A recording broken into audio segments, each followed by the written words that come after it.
To begin, the main two influences that have impacted my perception of race and law are geography and politics. Geography has influenced my understanding of race and law as I grew up in Orange County, California.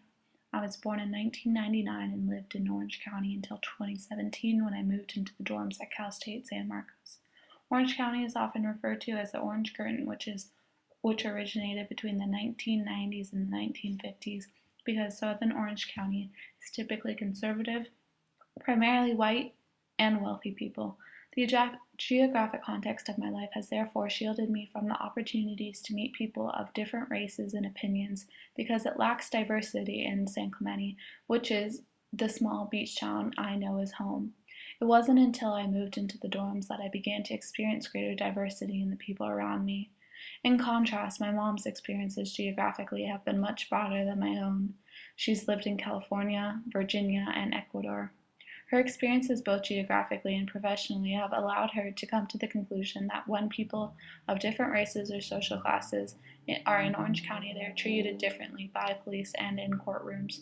She also has noticed throughout her years as a public defender there aren't a lot of African Americans in Orange County. However, there are a lot of Hispanics. Therefore, the jails are kept segregated more easily.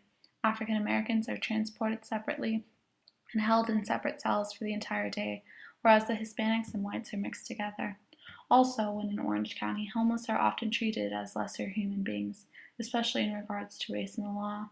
My mom explained that the largest concentration of African Americans she has seen in Orange County just so happens to be in the homeless encampment outside of the Civic Center where she walks to work every day.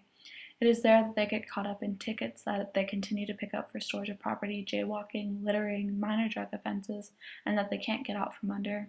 Although parts of California are wealthy, there is also a large homeless population because of the good weather. However, in Orange County, your socioeconomic status plays a huge role in how you're treated under the law. Politics has also influenced how I think about race and the law. One of the strongest political influences for young adults comes from their family, and because of this, I believe my views reflect those of my mom. I grew up hearing my mom's perspective and beliefs, therefore we disagree. Although we disagree on some things, most of the time our beliefs are similar. Other political contexts that have influenced the way I think about race and the law included both elections of Barack Obama and 2008 and 2012 presidencies of Barack Obama influenced my thoughts on race and law because it was a monumental period of United States history, as his decisions in the executive branch aimed to help those fighting for civil rights.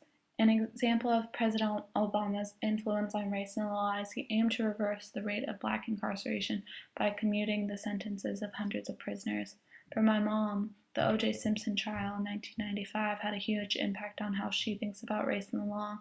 All of a sudden, domestic violence cases almost became capital offenses at the district attorney's office in Orange County. DAs began to take the position that they don't care what the victim says or what they want, they're going to enforce the law. It happens more frequently with Hispanics and blacks that courts and police refuse to change the orders because they think Hispanic and black women don't know how to protect themselves and because Hispanic and black men are more dangerous.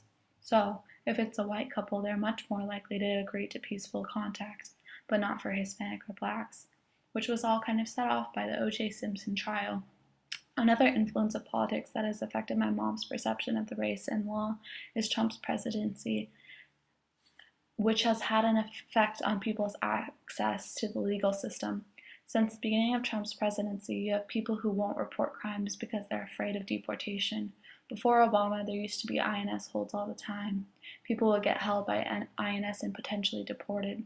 Obama changed a lot of the immigration policies, and we almost never saw INS holds anymore. It had a real impact on people's ability to remain in the community and support their family. Since Trump, it's gotten worse than ever before. Witnesses and victims are afraid to report crimes. They're afraid to come to court and to testify, to call the police. In conclusion, geography and political experiences have influenced my thoughts on race and law. My mom and I have minimal differences of opinion despite the generational gap. The lack of differences is a result of the influence my mom has had on me while I've grown up, as well as her open-mindedness. The minimal differences we do have, I believe, are a result in difference of knowledge. Because my mom's field of work, her knowledge of race and law is much more hands-on, whereas I have witnessed the inequalities of race and the law only through media and through discussion in classroom settings. For the future, I hope to see greater diversity in the judicial system. For example, I hope California's judges will be a greater representation of California's racial diversity rather than. I also hope to see a significant decrease in the ongoing possessive investment in whiteness because the institutional racism expressed by the media and the law that keeps whites above other groups is responsible for the racial hierarchies that affect the legal system today.